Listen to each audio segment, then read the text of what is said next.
Well, welcome all you wiretappers out there. Back here in the studio of Gangland Wire, I have my friend and regular contributor almost, Jeffrey Sussman. Welcome, Jeffrey. Thank you. It's a pleasure to be with you, Gary. All right. We've done several shows together about boxing and the mob and about boxing in general. What else have we done? We've done several other shows. We did that. What we're going to talk about today, folks, is he's got a book coming out in paperback just about the time this is released. Big Apple Gangsters, the rise and decline of the mob in New York. And when we talked about this book before in hardback, we talked about Scarpa, Gregory Scarpa. And so there's a lot of different stories in there. And what other books do you have? Oh, we've got one coming up that he quotes me in, guys. Let me take a look at that title. City Gangsters, right? Yes, the rise and decline of the mob in Las Vegas. Cool. That's good. Of course, you guys know I know a little bit about the mob in Las Vegas and be quoted in that. We'll do a show on that when it comes out, right, Jeffrey? Yeah, and not only were you quoted in it, but your book, Leaving Las Vegas, was a great resource for me. Oh, well, good. Well, good. Today, we're going to talk about is a kind of a celebration of the release of the paperback version of Big Apple Gangsters. We're going to talk about the mob cops in New York City. I've never done a story on the mob cops.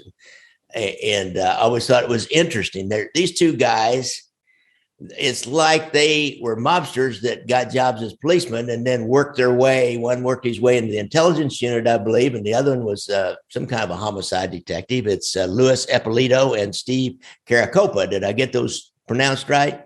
Caracappa. Caracappa.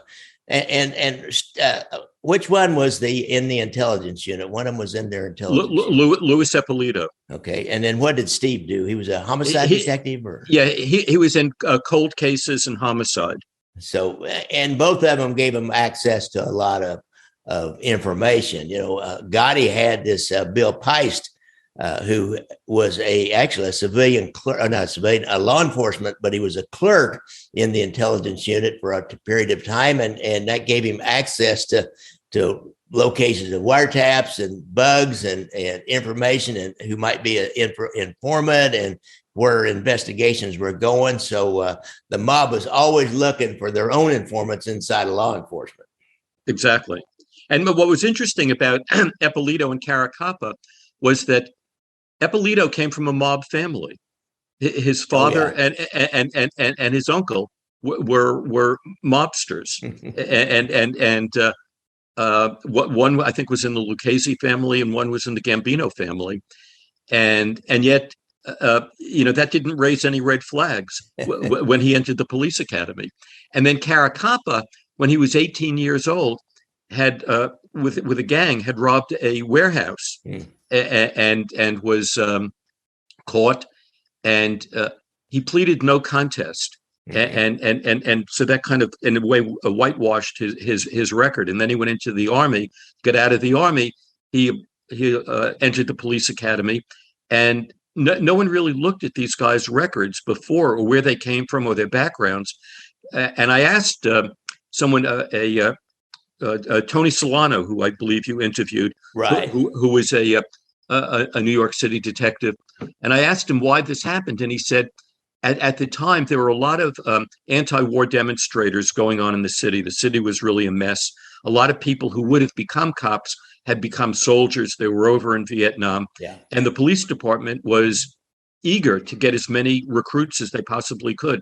And so they kind of overlooked a lot of things that would have been red flags in different times. Interesting. The same thing happened probably all over the United States.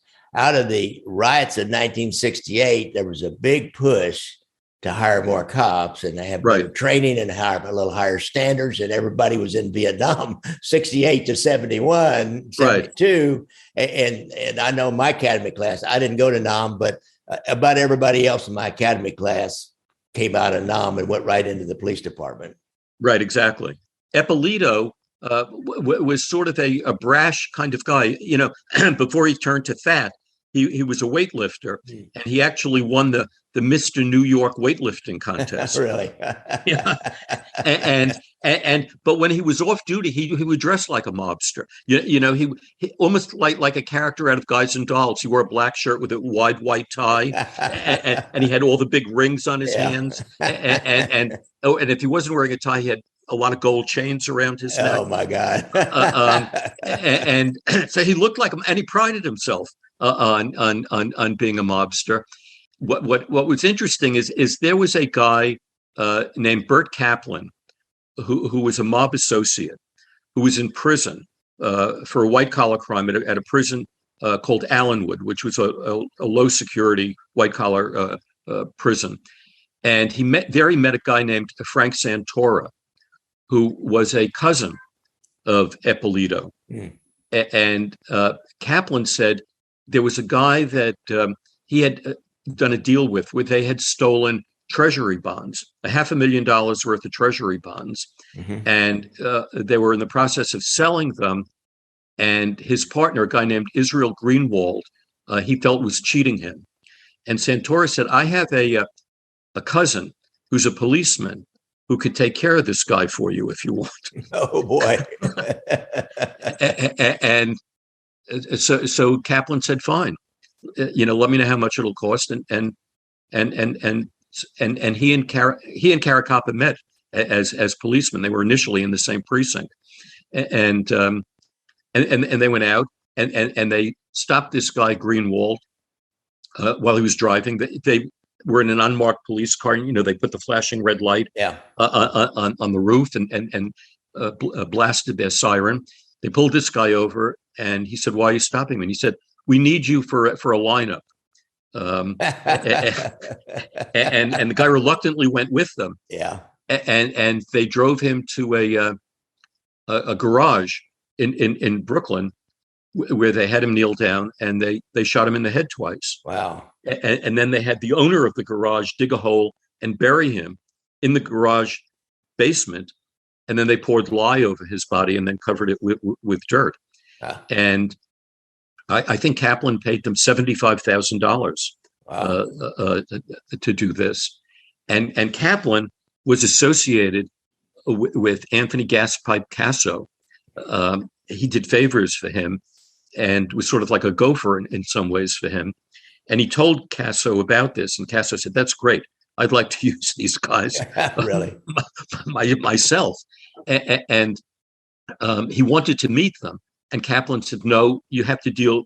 If you want to deal with them, you have to deal with them through me," because he didn't want to give up control of these two guys. And during this period, Eppolito, who was in intelligence, found documents that were wanted by a Gambino, who was a different Gambino. It was a crime boss in New Jersey, and he provided all of the documents, police investigatory documents that this guy wanted about him. And when the police raided Gambino's house, they went into his attic and they found all of these documents, and they traced them back to Eppolito.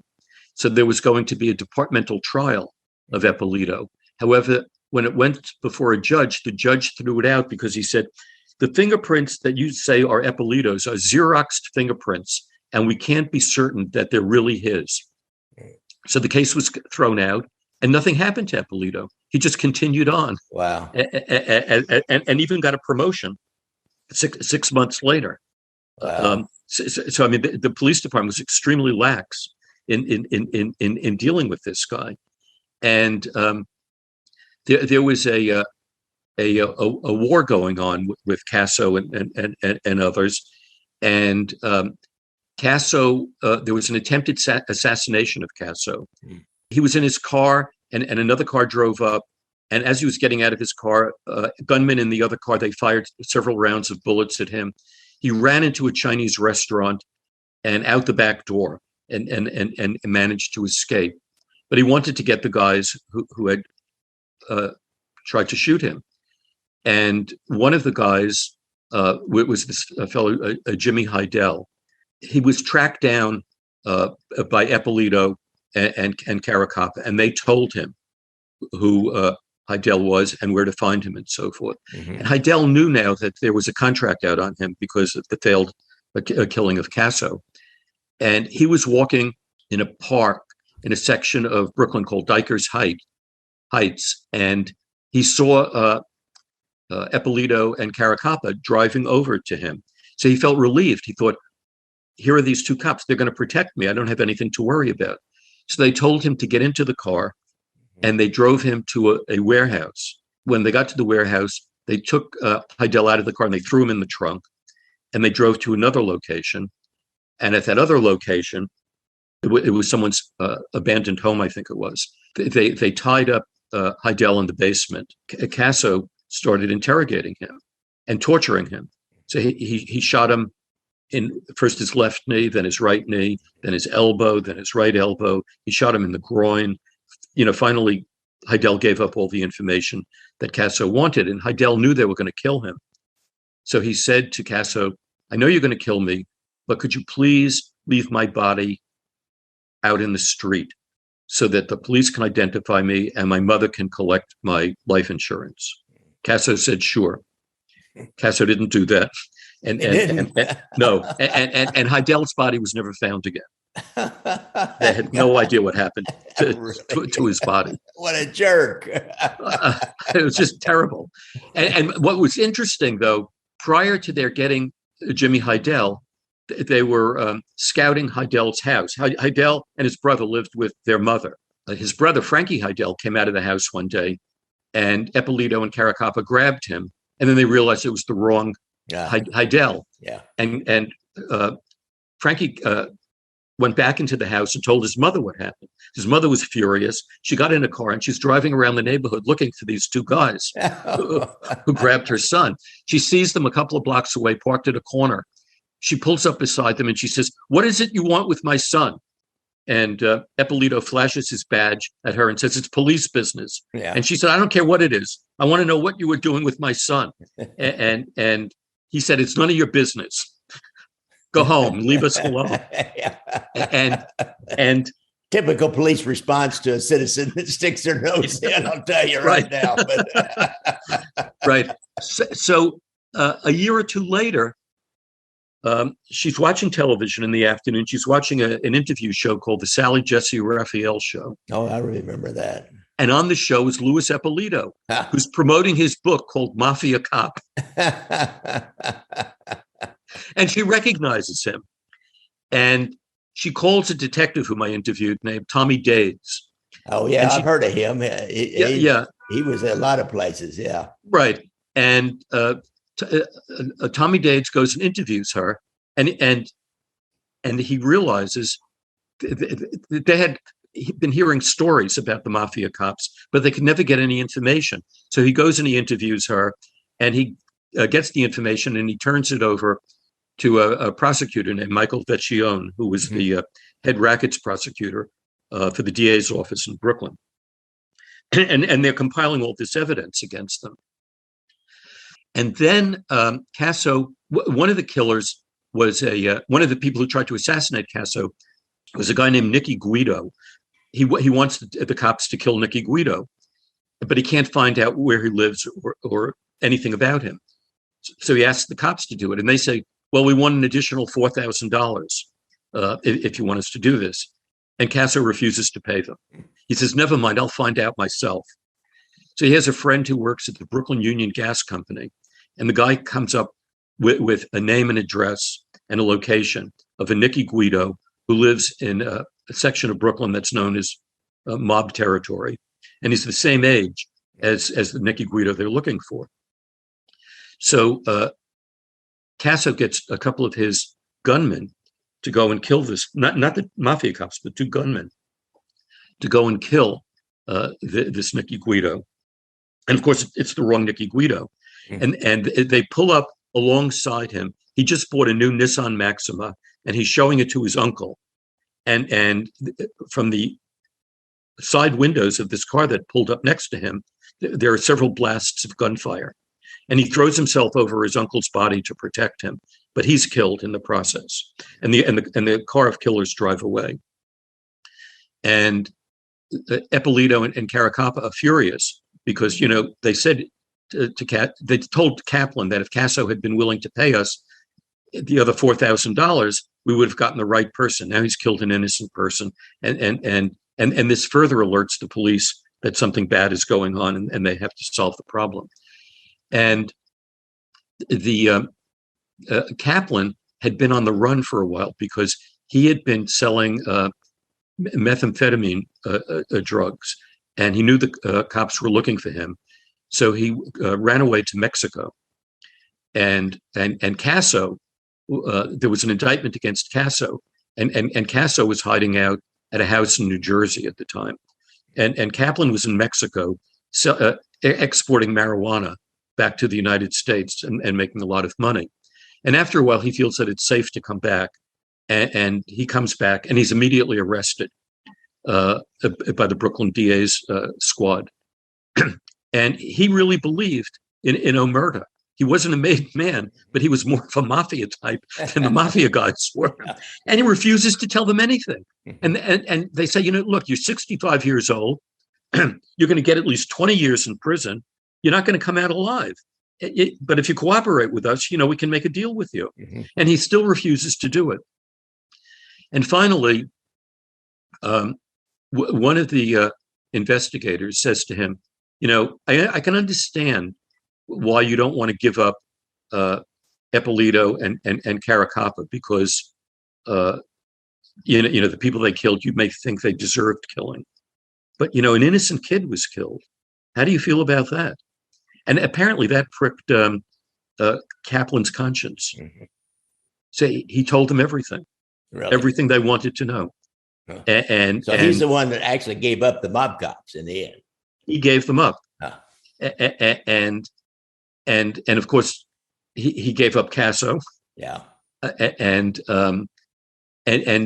he served a brief time in prison and was released on probation. Mm. And Caracappa and Eppolito were sentenced to prison, life in prison, Eppolito plus 100 years, Caracappa plus 80 years. Mm. And they both died in prison. And what was interesting about Bert Kaplan is his daughter, Deborah Kaplan, is the Chief Supreme Court Justice of the state of New York. I'll be darned. That is a interesting turn of events. I know. And Casso made a deal with the government to go into the witness protection program. But he was lying about so many things and refused to tell the truth about so many things that they rescinded the deal. Yeah, and he wound up dying in prison also. Yeah, I remember that on Casso. I did a story on Casso. Anthony Gaspipe Casso was a pretty successful mobster. I think he had a big stolen car racket going on or something. And, that's right, he did. And was he working for Gambino's? Was that where Castellano was getting his stolen auto money? No, I think he was working for the Lucchese's. Lucchese's, okay, I couldn't remember, but he was a pretty successful mobster in his own right, business. Oh yeah, he was. It was interesting, when I interviewed Tommy Dades and Michael Vecchione, they said something that was very interesting that I had never thought of before. He said, there are some guys in the mob who are just soldiers. Mm-hmm. And they may have made millions and millions on their own. They may be wealthier than some of the capos and some of the underbosses, but they've always remained soldiers. But they could be much wealthier than those higher ranked mafia officials. Yeah, and I think he was one of those. He didn't seem to want the responsibility of the rank, but he was an earner, as they call him. Yeah, exactly. So those two mob cops, it just blows me away that especially one got into the intelligence unit. Of course, I understand New York's different than Kansas City. Our intelligence unit, which I was a part of, was really small, and there could be no smell of corruption about you before you were even looked at. I mean, they would vet you pretty good. I know, it's amazing. City. It's amazing that Eppolito wound up in that position. And before they were indicted and tried, they both retired from the New York City Police, and they moved to a gated community in Las Vegas. Uh-huh. And Eppolito wanted to become a movie actor and a screenwriter. And actually, he had 3 bit parts in movies. And I don't know if you remember the scene in Goodfellas where Henry Hill is introducing by name a number of people sitting along a bar. Mm-hmm. Yeah, I kind of remember that. Yeah, and one of them was Eppolito. Oh, really? and he's presented as a member of the gang. Huh. And Tommy and me, and there was Anthony Stabile. How you doing? Frankie Carbone. And then there was Mo Black's brother, Fat Andy. And his guys, Frankie the Wop, Freddie No Nose. Which I thought was ironic. Yeah. Here's a mafia cop, and he's presenting himself in a movie about real life, supposedly as a mobster. Yeah. And then when he wrote the book Mafia Cop, he had a photograph in there of himself and Steve Caracappa, and the caption was something like, "Here are the real mafia cops." And Caracappa was furious. He said, "Why did you do this?" He said, "This is going to tip off investigators. They're going to come looking for us." And Eppolito was just so brazen. He was. He thought he was above it, and no one could touch him. Yeah. I would like to see the look on his face when they popped him out there in his gated community in Las Vegas. He thought he had it made. He thought he had skinned by all of them. He was smarter than everybody. I love it when those guys. He really did. Smarter than everybody. Get it in the end. Yeah, I mean, his level of arrogance was just incredible. And then at court, a guy, I can't remember his first name. His last name was Gibbs. As Eppolito was being sentenced, this guy was in the gallery in the courtroom, and he stands up and he shouts at Eppolito. He says, "Do you remember me? Do you remember me? Do you remember me?" And Eppolito looks up at him and he says, "No, I don't know who you are." And he said, "You got someone to lie and say that I knifed a prostitute and killed her so that you could get a conviction because you couldn't find the real killer. And you framed me, you bastard." And Eppolito said, "I don't know what you're talking about. I never saw you." This guy served 19 years in prison for a crime he didn't commit. Yeah. And New York City wound up having to pay him $19 million, $1 million for each year that he served for a crime he didn't commit. And Eppolito framed him. And apparently he framed a lot of people when he couldn't get a conviction.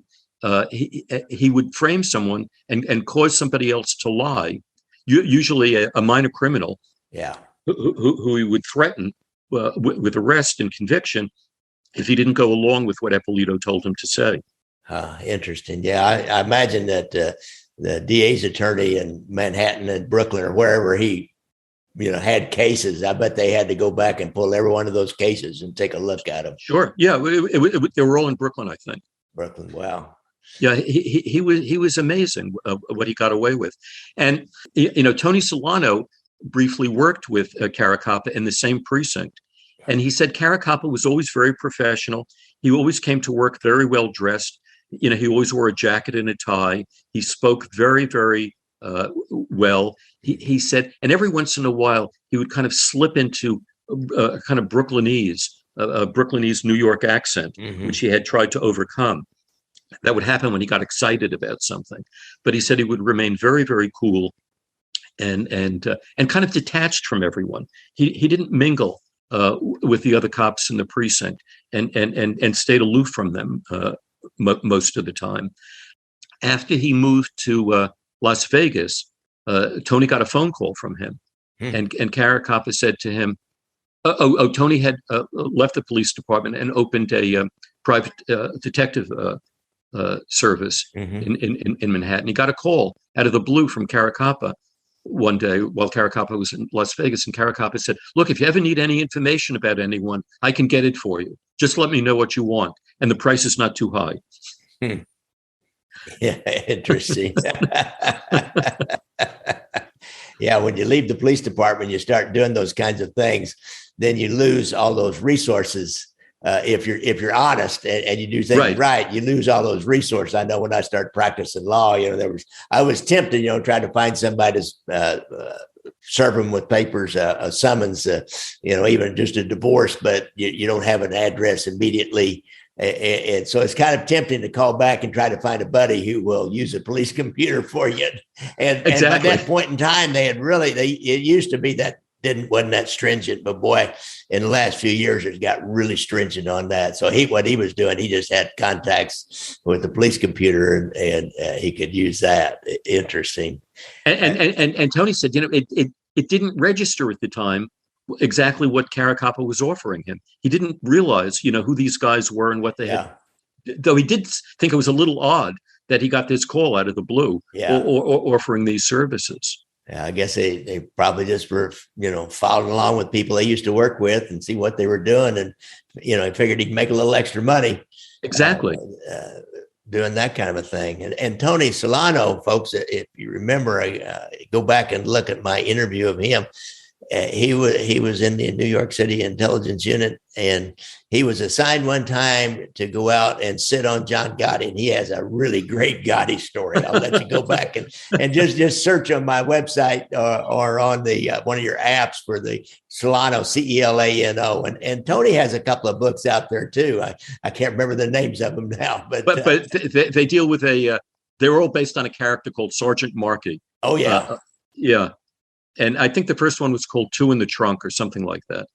And he's done 3 books. He's enjoying himself as a mystery writer right now. Well, good. I love it when I was asked the other day in another podcast by a police chaplain about retirement. And, they asked me, well, what do you think about retirement? What should people try to do? And I said, it gives you a huge amount of freedom. Do what you want to do. It's something you always wanted to do. You've got the freedom to do that now. Just at least give it a shot. You never know. Exactly. And so, I mean, that was very good advice. I know other people who have retired and they're kind of sitting on their hands. They don't know what to do with themselves. Yeah. It's either that or they go take jobs as like a security guard in a court. Right. We had a lot of them that down at the federal court, they hired a whole bunch of ex-coppers that I used to work with, retired coppers. And, they just go in and stand around for 8 hours and at the magnetometers and, where they check the parcels and everything in the federal court down there. And it was a decent paying job, but, I say, it's tedious, though. Tedious, really. Maybe some people like that. I mean, you got freedom, go try to use that freedom. That's what Tony has done that. Well, this has been about the Mafia cops in New York City, and it's from the book, Big Apple Gangsters, The Rise and Decline of the Mob in New York by Jeffrey Sussman.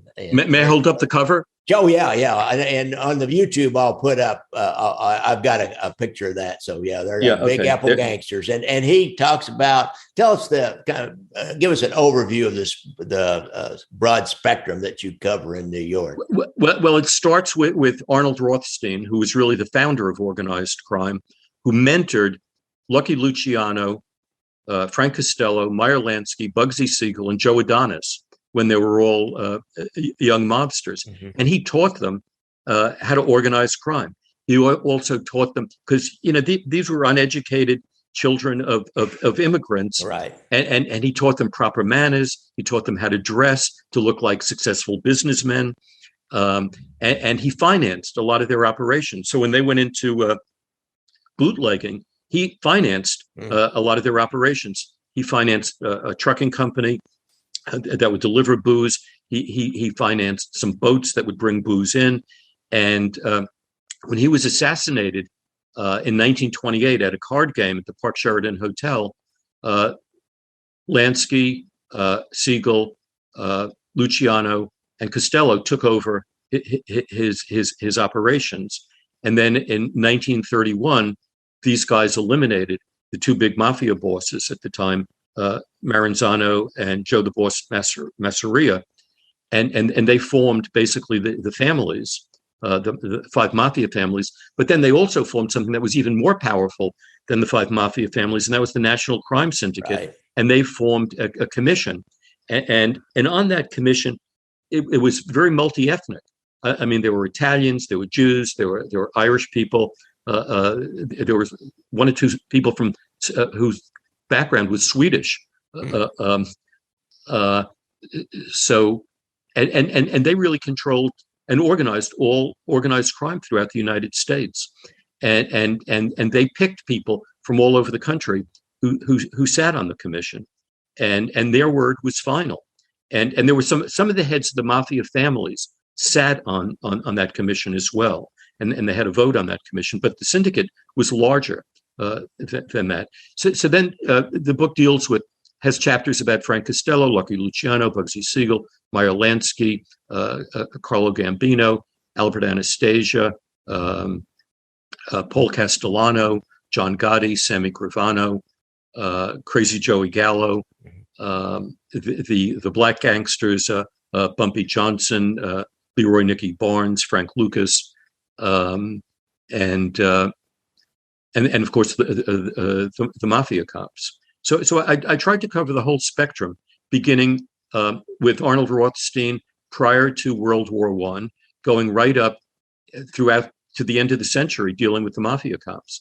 And whereas the people at the beginning were really, in their own way, very, very brilliant and managed to control enormous number of enterprises simultaneously, the ones at the end were dummies by comparison. Yeah. They were just hoods who made who took advantage of scams, and they had small scores here, and they were involved in prostitution and drug selling, but nothing really big time, and which was the big difference between the early founders of organized crime and the ones who inherited it 3 generations later. Really, I was just trying to explain to a guy the other day, and the best I could, it's kind of the evolution of the mafia back in the 20s, 30s, the organized crime, national crime syndicate. And I think a lot of this is because of prohibition and then the depression, that the mob, the organized crime members were much more part of society and politics, and not such real outcasts from society as they became later in life. As you say, they were part of society in the 30s. Exactly. And the 40s. Right. Frank Costello was a delegate to the Democratic Presidential Convention that nominated Franklin Roosevelt for president. Yeah, that's. I mean, you couldn't imagine a Casso in that position. Right. Nick Sabella, our boss in Kansas City, and this is after the war, but he met the local leader of the Teamsters Union, who became his confidant and really his puppet over the next few years, as they both sat on a Democratic nominating committee for Jackson County, Missouri, in order they decided who ran for which office. Sure. And he was the mob boss of Kansas City. This is like 1949, 1950, maybe 51, somewhere along in there. So, but boy, something happened at about that point in time on into the 60s that they then became outcasts.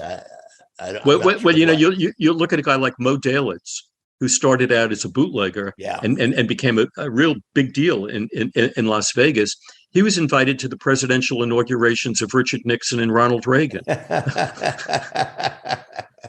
I mean, it's extraordinary. Yeah. And, I interviewed a mob lawyer who's in his 90s now, who knew a lot of these founding people in their later years.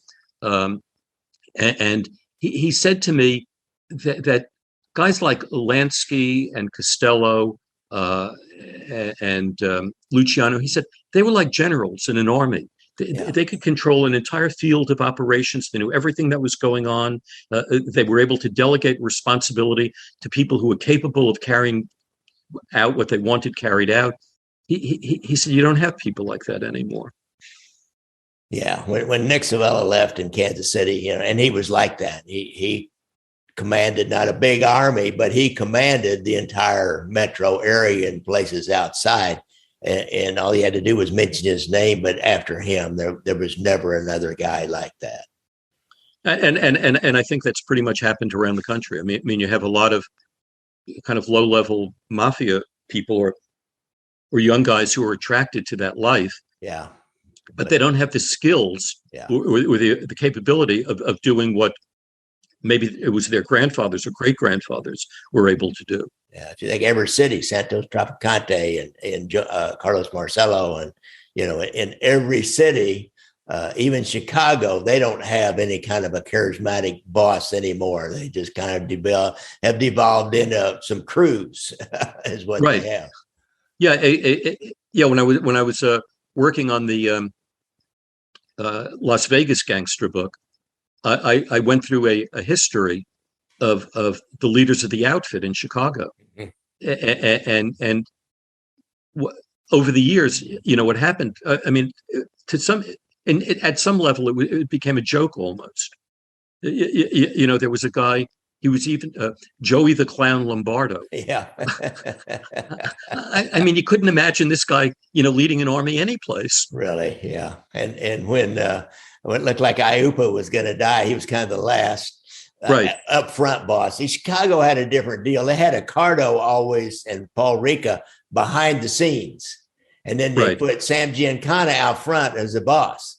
And then after that, Joey Iupa was the guy that was like the known boss. But you had these guys back behind the scenes. And I think really they had to get their permission, their nod in major things and over the years. And then after Iupa left, Accardo died, Rica died, they were talking about maybe bringing Tony Spilatro back from Las Vegas to be the next boss. There was a serious discussion on that. So go figure. That would have been a disaster for them. I don't know if I told you the story. In the 1970s, I was in Chicago. I was promoting a book that I had written. And I had a friend there who owned a small trucking company. And he took me he invited me to a restaurant at a club that he belonged to in the downtown area, which was known as the Loop. And he said to meet him at this club at 6:30. So I got there, and I got there a little early, and he was at the bar talking to somebody. And I went over and I said hello and shook his hand. And he briefly introduced me to this other man. He didn't give me the man's name. He just said to this man, he said, Tony. He said, Jeff, this is Tony. Tony, this is Jeff. We shook hands. And he said, go in the dining room, get a table, wait for me. I'll be in a few minutes. So I waited for him for a few minutes, and he came in and he sat down. And I said, who is that guy you were talking with? He said, his name is Tony Accardo. And I had been having a problem with people pilfering from my trucks. And he told me, that he took care of it and not to worry about it anymore. Yeah. And then he handed me this button that must have been about 5 inches in diameter. It was a big button with Tony's photograph on it. And it said, "Happy birthday, Big Tuna." Under it. And he said to me, wear this button when you go shopping tomorrow. And he said, no one will bother you. He said, you can jaywalk, you can do anything, no one will bother you at all. And I had no idea who this guy was until I got back to New York and I looked him up and I realized he was head of the outfit. Interesting. I wonder if there's any of those buttons left around today. That would be the ultimate piece. I was looking for it. You couldn't find it. That would be a great piece of mob memorabilia. I know when I started writing the mob book about Las Vegas, because so much of it was controlled by the outfit, I went looking for it in all my old drawers and I couldn't find it. I'm so disappointed. Really? All right. Jeffrey Sussman, this has been great. The book is Big Apple Gangsters, The Rise and Decline of the Mob in New York. It's coming out in paperback right now, guys. So you want to get out and grab a copy of that. That could be your go-to book, particularly for New York. Right. And I certainly use stuff out of it myself. And it's going to be factual. I know Jeffrey, I've interviewed him several times and know his work well. And so you need to get that book, guys. Thank you very much, Gary. All right, Jeffrey. Well, don't forget, look out for motorcycles when you're out there on the road, guys. And if you have any problems with PTSD and you're a vet, go to the VA website. They've got a hotline number there. And I appreciate it, guys. Appreciate it, guys.